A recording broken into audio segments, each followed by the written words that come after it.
Inside this video, I'm going to reveal to you why most studios plateau. So if you don't know me, my name's Peter Brown. We run a very successful all-women gym in Brisbane, and I've been in the industry for about 16 years now. I've gone through every fad. I was doing online training in 2013. We were really big into online training in 2020, 21, 22, and then we came back around to the opportunity that is face-to-face training. And right now, I don't think there's any other bigger opportunity in the fitness industry than running a face-to-face studio with a great team and a great brand. And this is what my focus will be in the video today and following videos. So without further delay, let's dive straight in. So there there are three reasons, and I'll reveal them in a second. But let me just firstly say it's not a lack of effort that's holding your studio back if you feel like you are held back. There are hidden problems, and those hidden problems have taken a long time for me to figure out. I've lost a lot of opportunistic money, if that makes sense. So, whilst we've done really well in this industry, we probably could have done even better had we have known this earlier on. So here are the three big reasons why studios get stuck and why you might get stuck. The first one is not enough content. This has been said before, but you might have heard it in a context that was not necessarily helpful. When you think of content, you've got to think of content in individual buckets. And whilst you might see and hear people talking about posting on social media multiple times a day, the type of media that is social is very liquid. It's not permanent. It's not like buying a house and having real estate that sits there for a very long time and converts for a very long time. If you think of a post on Facebook, it appears in your timeline. If you're opportunistic and you post at the right time and the people are there, they'll see it. If they aren't there and they come 5 minutes later, you're not going to be seen. So if you're putting a lot of effort or the majority of your time and energy into posting on social media to promote your business without having other forms of media already there, you're going to really struggle because you're going to be feeling like you're pushing shit uphill, for a lack of a better word. So the three buckets of media that I've put into this funnel here are social media. It's at the very top. That's your attraction stuff. That's really short form. It's going to grab someone's attention and say, hey, come and look at my stuff over here. The next bucket is owned media. So this is things that live in a place that you own. If you don't own, your Facebook profile can get shut down tomorrow, same as your Instagram profile, etc., etc. So owned media is really your website. You've got full control over that. Podcast, YouTube, you've got somewhat more control over those platforms than you do a short form or a social platform like Facebook. And the last one is delivered media. This is literally handing someone a pamphlet, but in a more modern way.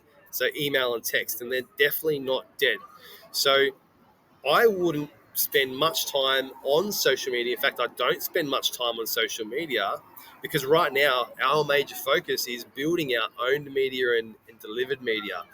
And you can get away with attracting 4 to 5 booked studio appointments every single week by only focusing on these two buckets down here.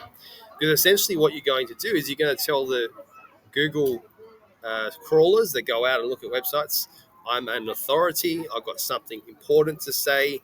People who are looking for my stuff need to read this or listen to this or watch this. And hey presto, those people arrive. And if you have the right conversion mechanism, you can turn those people that come and arrive on your website into actual buyers instead of having a website that just sits there and looks pretty. Which brings me to the second reason why studios will ultimately get stuck, and that's because they don't have a conversion mechanism. A conversion mechanism is an offer. It is something that precedes the offer. It's something that is legitimate, genuine, feels good. So it's not a sales consultation, rather more of a diagnosis. So instead of saying, hey, buy my stuff. It's more, hey, let's have a look and see what your problems actually are.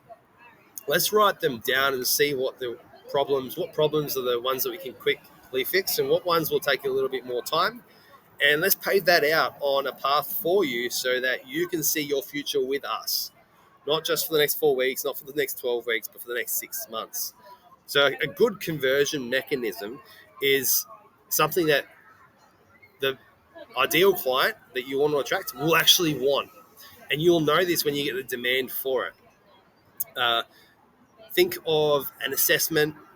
Think of something like a dream goal with a roadmap attached to that. Those are the things that you kind of want to offer. And what's really working well for us at the moment are strength assessments in our demographic. So that brings me now to the third bucket. So the third bucket is not seeing your future with you. As you would know, losing 10 kilos or getting strong enough to avoid something like osteoporosis and everything in between usually looks very far away at the beginning for someone. So you really do need to take the time to pave the path out for them. We pave the path out for our ideal client very simply by saying, look, we'll teach you how to lift in the first 4 weeks. But by that stage, you're not necessarily going to have the competency to know when to push and when to pull back. And that's what we'll give you in the next 8 weeks. So by the end of the first 12 weeks, you should be at a point where, right, we can dive into the next 12 weeks and start to really refine things. So already in that conversation, in just 2 sentences, I've paved a 6-month future with this person. And they know in their heads, okay, this isn't going to take 4 weeks. It's not a 28-day challenge. It's not going to take 12 weeks. It's not a 12-week program. It's really going to take about 6 months, minimum, right? And then if you're smart, you'll pave the first 12 months of their journey out with you, and you'll deliver it to them on a silver platter.